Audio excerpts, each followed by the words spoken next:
이번 시간에는 4장 회귀 문제 마지막 4.5 다양한 회귀 모델에 대해서 알아보도록 하죠. 앞에서는 이제 기본적으로 선형 회귀를 했었는데, 물론 비선형인 회귀도 우리가 일부러 만들어서 한 적은 있죠.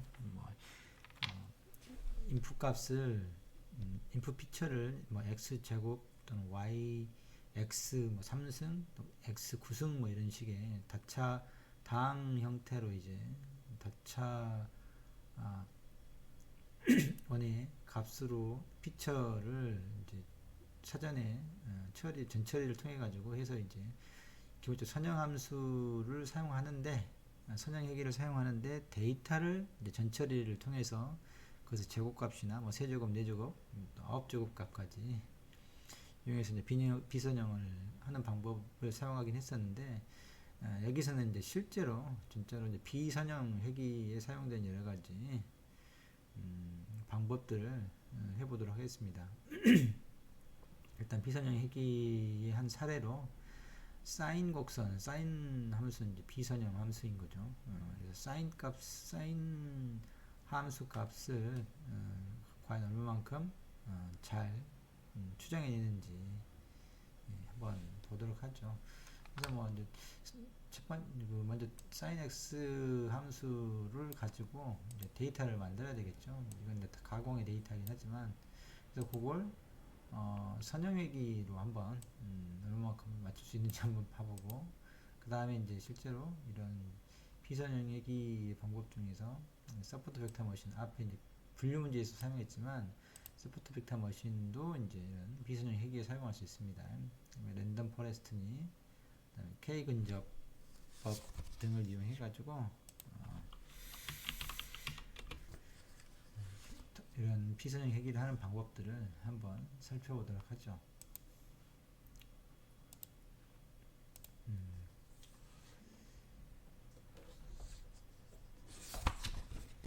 다시 새로 만들어가지고, 자, 이름을 난 리니어 리그레션 합시다. 이렇게 하고 책에 있는 것처럼 만들면 되는데, 먼저 매스라고 하는 모듈은 이제 여러 가지 수학 함수들, 또 수학에 관련되어 있는 여러 가지 상수들, 이런 것들이 이제 잘 정의되어 있는 모듈이죠. 그래서 우리가 좀 더 사인을 사용할 거니까 사인 함수를 그때 이제 그 매스라고 하는 모듈에 있는 사인 함수를 이제 사용하려고 매스라고 하는 모듈 임포트 하는 겁니다. 럼파이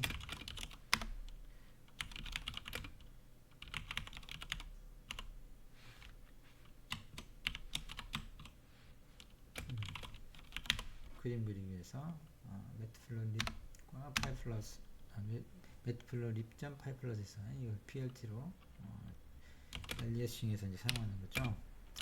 근데 마찬가지로 랜덤하게 x 값을 1000개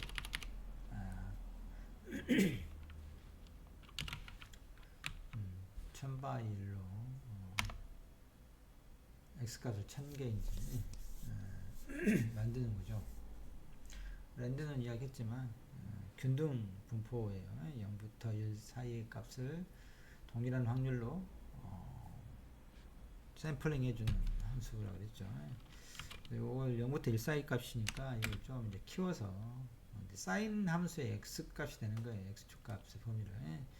그래서 마이너스 10부터 10으로 좀 옮겨보자. 그래서 20을 해주고 마이너스 10을 하게 되면 x가 가장 작은 값이 0이고 가장 큰 값이 1이니까 x가 0일 때는 마이너스 10 값을 가질 거고, 가장 큰 1 값일 때는 20 마이너스 10이니까 10이죠. 그래서 결국 이것은 여러 번 이야기하지만 마이너스 10으로부터 x 값의 범위가 10까지 이렇게 될 수 있도록 옮겨 놓는 거죠. 그 다음에 이제 y 값은 이제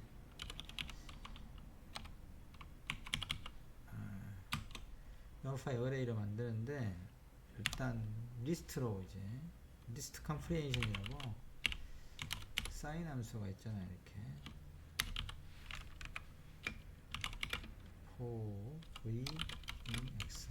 혹시 리스트 컴프레hension을 여러분들이 잘 알고 있을런가 모르겠는데, 이제 예를 들면 뭐 이런 식이에요. 리스트를 만드는데 리스트가 이런 거죠. 길이 뭐 이렇게 이렇게 만드는 건데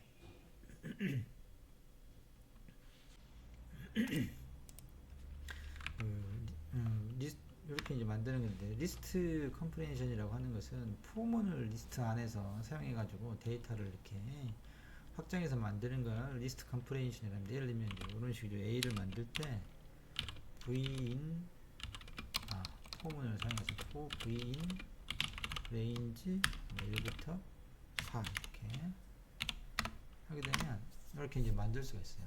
이런 식으로 일일이 써서 할 수도 있죠. 이러면 이제 귀찮잖아요. 이제 보면 이렇게 포문을 써서 vin range 이렇게 하면 1부터 4보다 하나 작은까지 범위에서 값들을 v에다 하나씩 주잖아요. 그 v를 그냥 여기는 쓰는 거예요. 대신 여기서는 이제 동일한 논리인데 x는 말했듯이 여기 x 값이 주어졌죠. 마이너스 10부터 10까지의 1000개 랜덤하게 이제 얻어진 값을 각각을 하나씩 이제 v로 얻어내는 거죠. x는 지금 numpy 어레이니까 np 어레이 배열로부터 값을 1000개를 하나씩 v에 넘겨주고, 그 v를 요렇게 이제 뭔가 이제 함수를 취한 거죠. 사인 함수를 쓰는 거예요.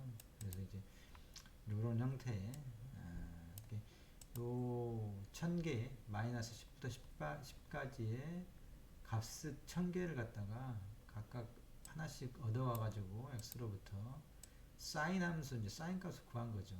사인 부이니까 매스에 있는 s라고 하는 함수 수학 모듈에 있는 사인 함수를 호출해 가지고 거기에다 v라고 하는 값을 준 거죠.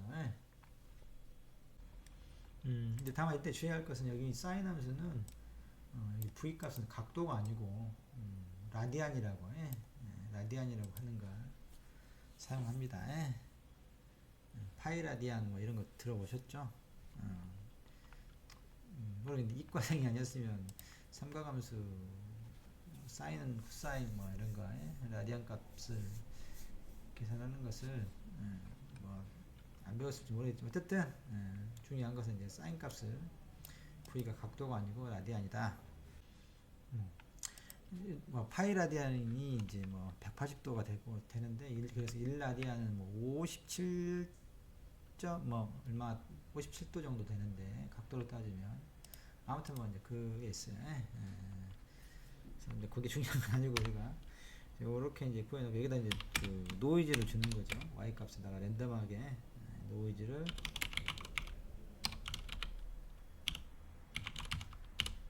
표준 정기분포 해당하는 걸로 1000개를 만들어 가지고 각각의 이제 이렇게 사인 값으로 얻어진 거에 사인 값으로 얻어진 것을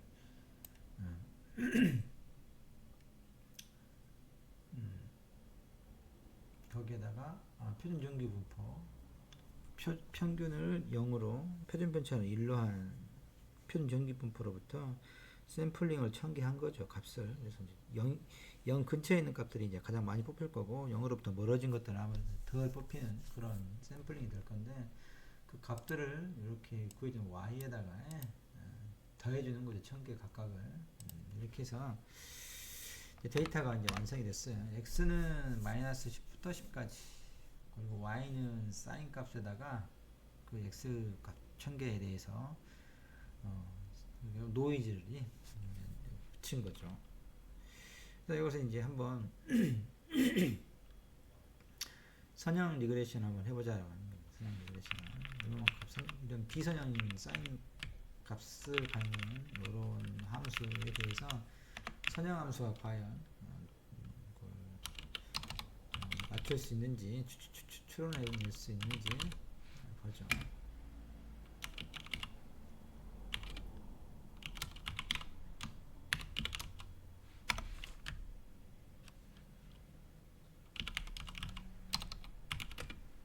모델을 리니어 모델 리니어 리그레션 하면 되죠. 뭐 있는 것은 다 디폴트 값을 하고, 그래서 학습은 비트 그리고 x하고 y를 이렇게 하면 되죠. 훈련 데이터에 트레인 데이터에 x 피처 y는 타겟이 되겠죠. 타겟이. 그래서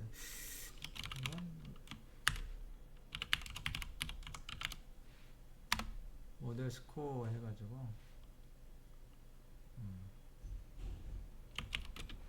얼마나 추측을 제대로 하는지, 각 1000개 값에 대해서 그 스코어 R 스퀘어 코에피션트죠. R 제곱 계수에 앞에서 우리가 했던 기억이 납니까? 그러면 닫아버렸나? 요거에 결정계수 R 스퀘어 값 있잖아요. 이래서 예측값과 실제값이 관측값이 이제 실제값인 거죠. 정답이고, 예측치는 이제 학습을 통한 머신이 예측한 값인 거죠. 요 y는 이제 평균이에요. 평균이 y 값들 원래 값들의 평균과 예측치의 차의 제곱을 하니까 요 사각형이 되겠죠.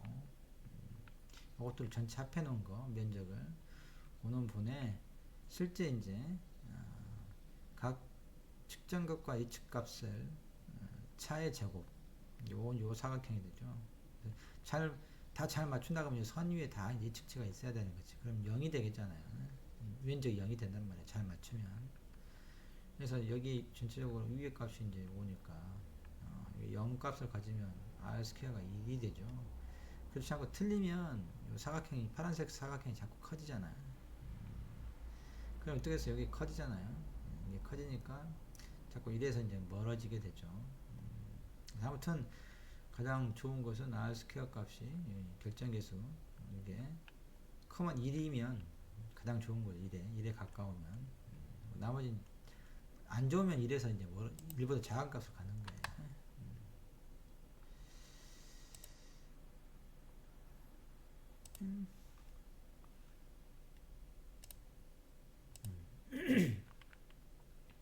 아무튼 이 스코어를 한번 계산해 보는 거고, 밑에 건 이제 뭐 프린트 하는 건데, 스캐터에 x하고 y 값을 마커를 플러스 십자가계로 하고, 이것은 이제 정답을 좀 찍는 거죠. 그 다음에 모델이 예측한 거에 프레이트에서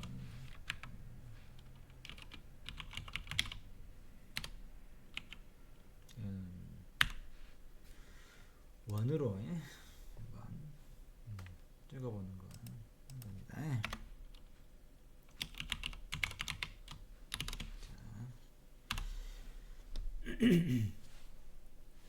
어때요? 프린트 되는 것은 모델.score 이것만 이제 프린트 되죠. 결과가 아주 1에서 멀지 아주 작은 값이잖아요. 좋지 않다는 거죠. 회귀 결과가 예측의 결과가 품질이 좋지 않다라고 하는 거고, 플러스 그림을 그려보면 실제 이제 십자가로 되어 있고 플러스 기호로 되어 있는 것은 사인 파형이 되죠. 이렇게 이 식으로 마이너스 10부터 10까지 있어서 파이 라디안이 180도니까 2파이 3.14가 파이잖아요. 약 6.23 정도면 한 사이클 돈다고. 이제 사이가 이제 20이잖아요. 20. 아무튼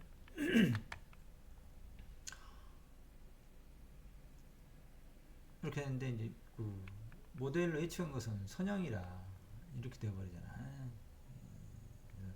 가격 50 플러스 기어로 요걸 이렇게 맞게 예측해야 되는데 이제 그놈을 여기다 이렇게 해버린 거잖아요. 이게 간격이 크잖아요. 예측의 오차가 아주 크다라고 하는 걸 알 수 있습니다. 그래서 이제 이런 식으로 비선형인 모델을 대상으로 선형 회귀 방법을 사용하게 되면 오차가 클 수밖에 없다라고 하는 거죠. 그러니까 어떤 실제 예를 들면 우리가 주식값을 예측한다라고 하는데 주식값의 가격들이 어떤 사인파 형태로 되어 있다라고 하는데 그걸 그냥 단순하게 선형으로 모델링을 전제하고 선형 모델이라고 전제하고 저기 선형 협의 방법을 사용하게 되면은 거의 잘 못 맞춘다라고 하는 거죠. 추세는 맞출 수 있겠죠. 이렇게 만약 이게 올라가는 형태로 되어 있다 그래요. 추세는 맞출 수 있겠지만 이건 정확하게 굴곡이 있는 모든 비선형의 데이터 형태들을 맞추기는 쉽지 않다 라고 하는 겁니다. 그래서 이제 바꿔보죠. 두 번째 이제 서포트 벡터 머신을 사용해서 서포트 벡터 머신의 리그레션 방법이 있는데 물론 우리가 이제 그걸 디테일하게 설명하는 것은 우리의 범위를 벗어나기 때문에 그냥 우리는 서포트 벡터 머신을 사용하는 방법만 해보도록 하죠. 서포트 벡터 머신도 마찬가지로 SQL 사이킷 드론에 있습니다. 인풋하고 SVM 서포트 벡터 머신 앞에서 이제 클래시피케이션 할 때 해봤죠. XY라고 하는 뭐 데이터는 똑같고 이 부분만 리니어 리그레션 대신에 모델을 SVM에 있는 여러 가지 이제 있는데 클래시피케이션 하는 거죠. 그런데 우리가 하는 것은 리그레션이어서 대문자로 쓰면 그냥 S 여기 있죠. SVR이 이제 리그레션 하는 거예요. 위에 건 SVC는 클래시피케이션 하는 거고. 이렇게 합니다. 실제로 이제 SVR 자체도 여러 가지 이제 커널 함수 저번에 이야기했지만 서포트 벡터 머신 자체는 선형이에요. 선형인데 이제 커널이라고 하는 방법을 사용해가지고 비선형으로 만들 수가 있어요. 그래서 이제 그걸 설명드리기는 이제 좀 여러분들한테 좀 어려운데 예를 들면 한번 봅시다.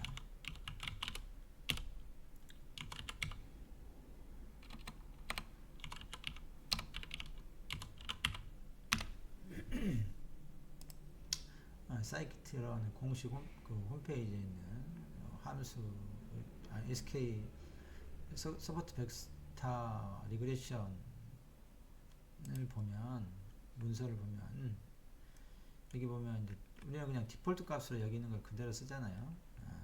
여기 아무것도 옵션을 주지 않았죠. 파라미터를 디폴트 값으로 보면 이게 커널이라고 하는 커널이 RBF로 되어 있잖아요. 커널을 사용하게 되면 이제 서포트 벡터 머신을 다른 차원으로 이제 보내서 뭐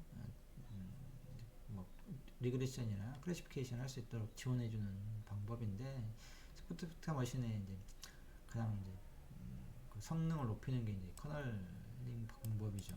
어쨌든 커널이라고 하는 건 함수라고 생각하면 돼요. 함수 사용하는 함수. 리니어도 있죠. 선형도 있어요. 리니어도 있고 폴리, 뭐 RBF, 시그모이드, 기타 이제 다른 방법들은 프리컴퓨터라고 해서 새로 이제 만드는 건데 아무튼 보면은 근데 디폴트 값이 뭐예요? RBF이죠. RBF. 네. RBF라고 하는 게 뭐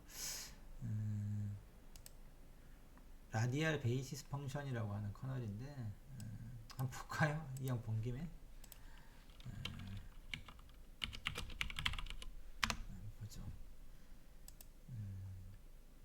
이런 이게 이제 RBF 커널이에요. 함수죠. 그 지원기분포 할 때 비슷하게 보면 이게 비선형인 걸 알 수가 있겠잖아요. 선형 함수가 아니다라고 하는 걸. 어쨌든 이게 디폴트로 되어 있어요. 그러니까 그냥 아무것도 안 쓰면 이건 기본으로 RBF 커널을 사용하기 때문에 비선형 서포트 벡터 머신을 사용하는 그런 리그레션 하는 거다 라고 하는 걸 이제 알 수 있죠.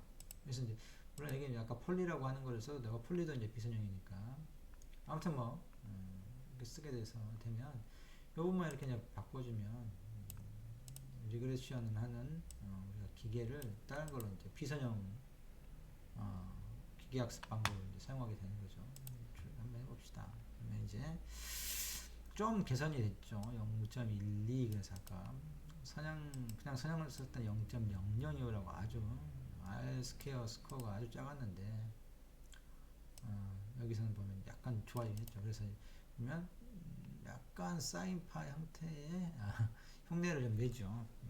근데 이제 이것도 이렇게 딱히 물론 이것도 이제 더 계산할 수는 있는 여지는 있지만 디폴트 값으로 둔 옵셔널 파라미터 값들을 SVR로 하는 것도 어느 정도 한계가 있는 건지 알 수 있죠. 책보다는 더 안 좋네.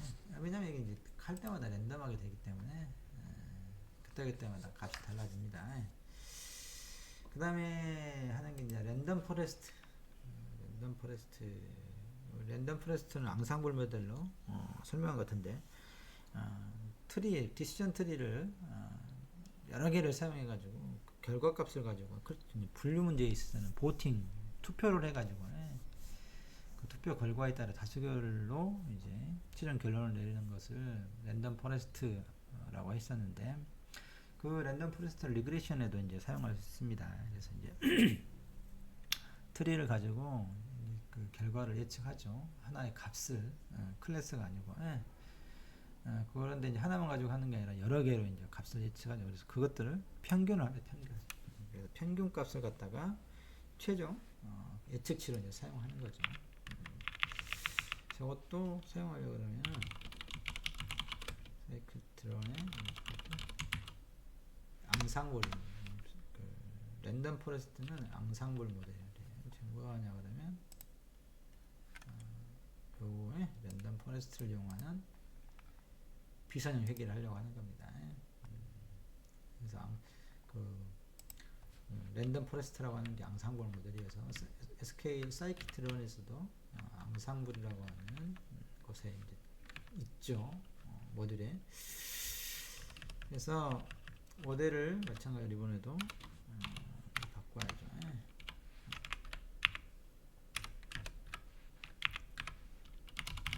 모델은 앙상블에 랜덤 포레스트 클래시파이어가 있고 리그레서가 있다 그랬어요. 리그레서를 사용해도 됩니다. 이것도 이제 디폴트로 두죠. 뭐 이게 이제 사용하려고 하는 디시전 트리의 개수를 지정해 주기도 하고 그다음에 그 트리의 깊이를 지정해 주기도 하고 여러 가지 이제 파라미터들이 있는데 책에 있는 거 한번 볼까요? 여러분들 이제 그런 것들을 잘 찾아서 파라미터를 조정해 주는 게 이제 사실 좀 지루한 작업이긴 했는데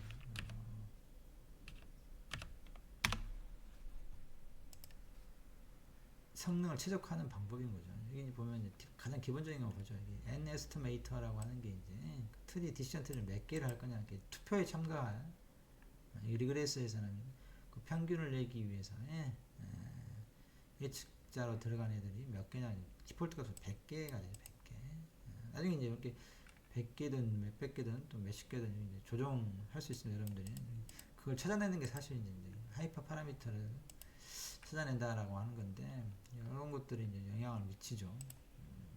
뭐 맥스 뎁스 그래서 깊이를 지정해 주거나 아무튼 여러 가지 이제 이런 것들 읽어보면서 옵션 넣을 게 많잖아요. 근데 이제 우리는 디폴트 값으로만 되어 있는 거, 디폴트 값이 되어 있는 것도 좀 훌륭합니다. 여러 가지 실험 결과를 통해서 평균적으로 잘 들어맞는 것을 다 디폴트 값을 해놨기 때문에 어쨌든 이렇게 하고 랜덤 포레스트 리그레스를 이용해 가지고 한번 시행해 보죠. 어때요? 훨씬 잘 맞죠. 소프트 벡터 머신이 뭐 수학적으로 아주 잘 돼 있고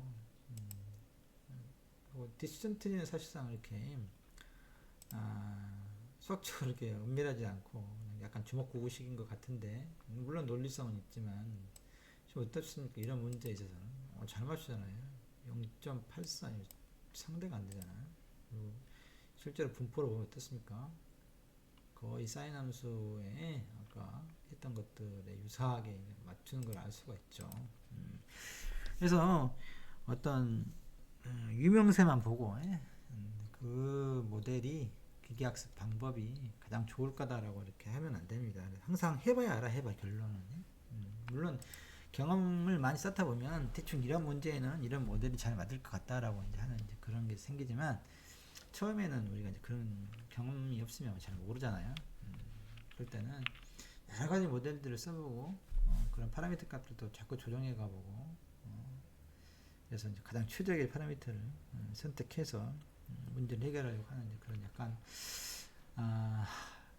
단순 무식한 방법들을 좀 해봐야 되는 겁니다. 마지막으로 책에 나와 있는 게 이제 K 근접법, K 니어리스트 네이버라고 하는 거예요. K 이건 어떻게 하냐면 단순한 생각하면 어떤 값을 추측하는데 일단 x가 있잖아요. x 아까 x에 있을 때 x에 대한 y 값을 추출하는 거잖아요. 어떤 여기 x 값이 주어지면 요것에 대한 y 값을 추측하는 거잖아요.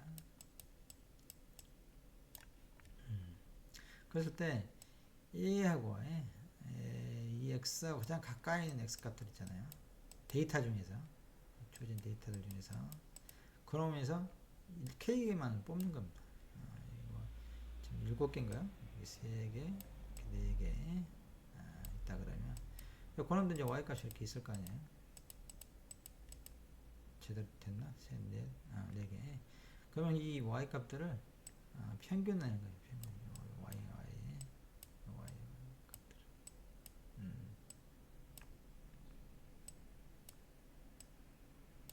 y 7개를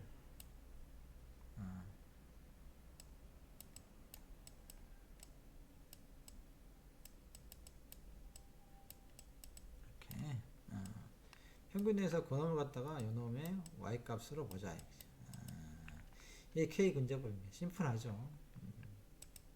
나중에 이제 K 근접법 이 다음 시간에 할 클러스터링에서도 비슷한 걸 이제 K 네이버후드 모델이라고 해서 클러스팅 할 때도 이제 쓰는데 아무튼 요건 이제 물론 K 근접법하고 똑같은 건 아니고 그건 이제 클러스팅 하는 거라 거기서 이제 리그레션 하는 거라 아이디어는 자기 여기 어떤 우리가 알려고 하는 x가 주어지잖아요. 그 x로부터 가장 가까운 애들이 k에게 뽑아가지고 그놈의 y 값들의 평균을 내주는 게 이제 k 근접법이라고 하는 겁니다. 이 부류의 이제 머신 기계학습 방법들이 있어서 그것을 네이버스라고 하는 모듈이 있어요. 그걸 사용할 겁니다. 마찬가지로 그걸 모델로 쓰면 되죠.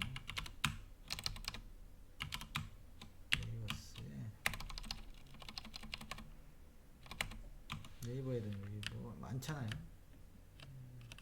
많은데 그 중에 K 니어리스트 네이버에 K 네이버 이것도 클래식 분류하는 게 있잖아요. 리그레스를 사용할 겁니다. 마찬가지로 이것도 여러 가지 이제 옵션들이 있겠죠. 예를 들면 K계를 정해줘야 되잖아요. 뭐 등등 있는데 한번 보죠. 이것도